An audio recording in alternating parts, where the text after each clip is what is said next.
Las partes. Las partes son aquellos sujetos que concurren en el proceso como demandante y demandado. Además, una parte es quien ejerce su derecho de acción y activa todo el órgano jurisdiccional. Además, Davis Echandía plantea un concepto de parte en sentido procesal.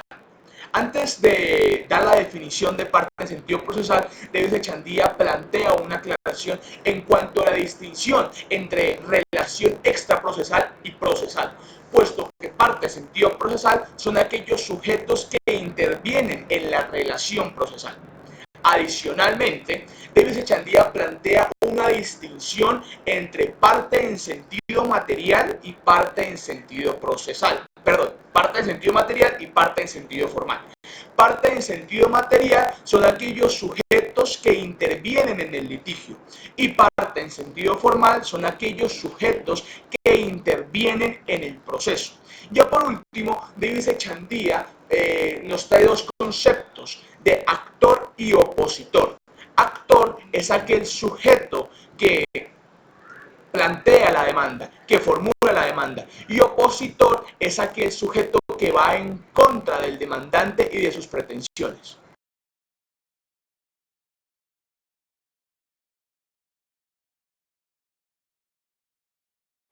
Para empezar, la igualdad de las partes en el proceso es el principio fundamental del derecho procesal, en que los sujetos hayan concurrido de manera voluntaria o por haber sido citados de manera oficiosa, deben tener las mismas oportunidades procesales para la realización plena de sus garantías a la bilateralidad de la audiencia. En desarrollo a lo anterior, al debido proceso se tiene que, primero, a la presentación de la demanda corresponde la oportunidad de darle contestación dentro del término legal y previo al traslado de la misma. A la oportunidad de pedir pruebas de cargo corresponde la de pedir pruebas de descargo por parte de la demandada. Y tercero, a la oportunidad de alegar por una de las partes. En esta tenemos que le corresponde dicha oportunidad a la parte que le fue desfavorable lo resuelto en la sentencia, y por eso se le da la oportunidad de impugnar la decisión respectiva. Todo esto según la sentencia C-690 del 2008. Bueno, al hablar de igualdad de las partes es necesario hacer énfasis en la clasificación de las partes, la cual se va a dividir en 4. Según el momento en que se interviene en el proceso, se va a dividir en originales e intervinientes, siendo originales quienes lo son desde el inicio, demandante y demandado. Intervinientes, terceros que son llamados ya sea de oficio o a petición de las partes. La segunda clasificación va a ser de acuerdo a la permanencia en el proceso.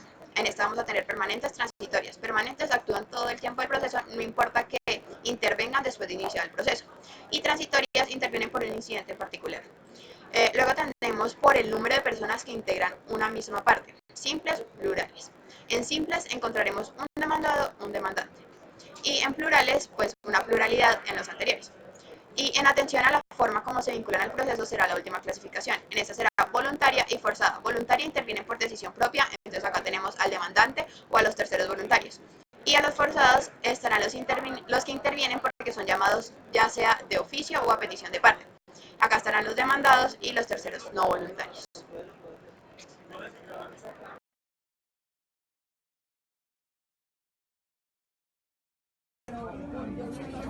Bueno, vamos a hablar a continuación de la sucesión procesal. Van a haber 5 clases.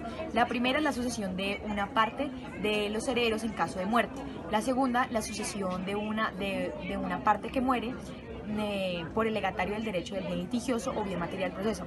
En esta vamos a tener en cuenta que el legatario no representa al causante y que mientras la sucesión esté ilíquida van a comparecer al proceso los herederos. Una vez esté adjudicada y se realice la partición de bienes, entonces el legatario va a poder, digamos que tiene la facultad de remitir la copia correspondiente para que se le reconozca digamos el título de cesionario. Luego, en la tercera tenemos la sucesión de una parte cesionaria mediante acto entre vivos. Entonces, ¿esta dónde la vamos a encontrar? Vamos a encontrar en la venta, en la dación en pago, en la permuta, en la donación y en la adjudicación pública de subasta. Ahí podemos encontrar el caso de que la parte contraria no acepte la sustitución y el traente y el cesionario queden digamos, en calidad de litis consortes. Esto puede pasar. Luego sigue la sucesión de la persona jurídica extinguida por quienes reciben sus derechos y asumen sus obligaciones. Por último tenemos la sucesión de digamos, cuando se presenta la extinción de los derechos sustanciales. Siguiente tema. Modificación de las partes. Vamos a tener 4 casos. El primero va a ser la intervención de terceros que no van a modificar la posición procesal, es decir, que estos digamos, se presentan en los procesos litisconsorciales por coadyuvanza y ad excluyendo. El segundo caso es cuando se retira una persona que viene actuando en el proceso. Esto va a cobrar relevancia cuando hablamos del litisconsorcio necesario, porque el desistimiento y la transacción va a producir efectos cuando proviene de todos. El tercer caso es la cesión del derecho litigioso de una parte a un tercero. Y la última es el cambio o la sustitución de un apoderado representante de una parte.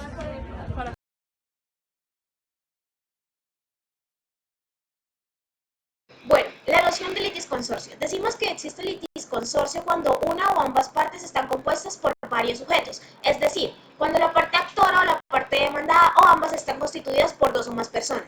Davis Echandía dice que hay necesidad de hacer una aclaración entre litisconsorcio y pluralidad de partes, debido a que mientras que la pluralidad de partes es un género, el litisconsorcio es una especie. Por ende, puede existir pluralidad de partes sin necesidad de existir litisconsorcio. El litisconsorcio, en virtud de la pluralidad que ya sea de una o ambas partes, puede ser activo, pasivo o mixto.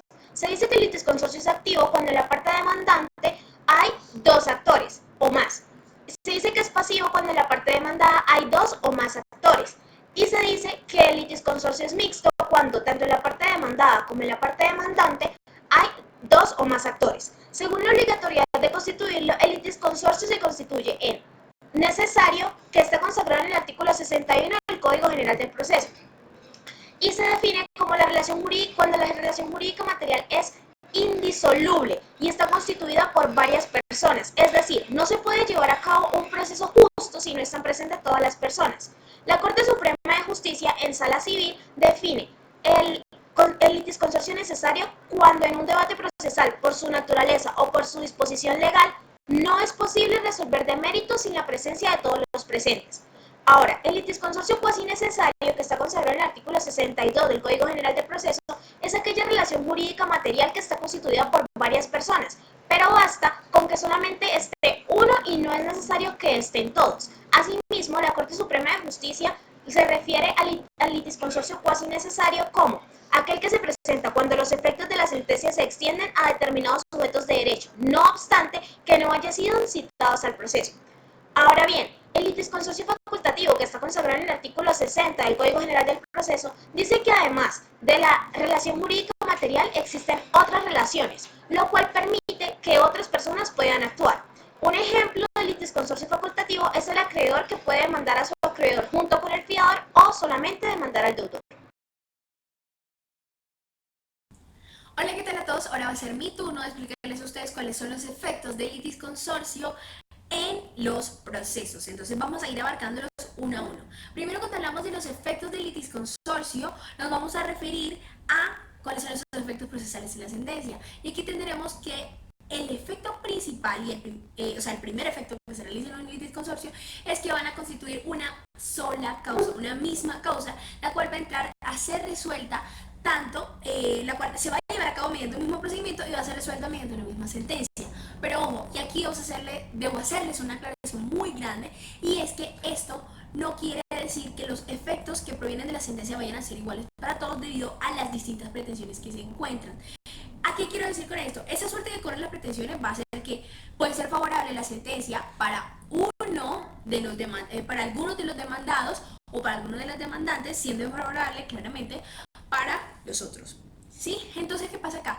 Aquí tenemos que distinguir entre lo que es el litisconsorcio voluntario y el litisconsorcio necesario, porque en el litisconsorcio voluntario es donde lo que les hablaba anteriormente, es decir, que la sentencia puede tener diferentes efectos, siendo favorable a unos y desfavorable a otros. Pero cuando nos hablamos de los litisconsorcios necesarios, tenemos que ese carácter de la indivisibilidad e inescindibilidad van a impedir que pues, la sentencia tenga varios sentidos, sino que tengan los mismos efectos para absolutamente todos. Eso en cuanto a la sentencia.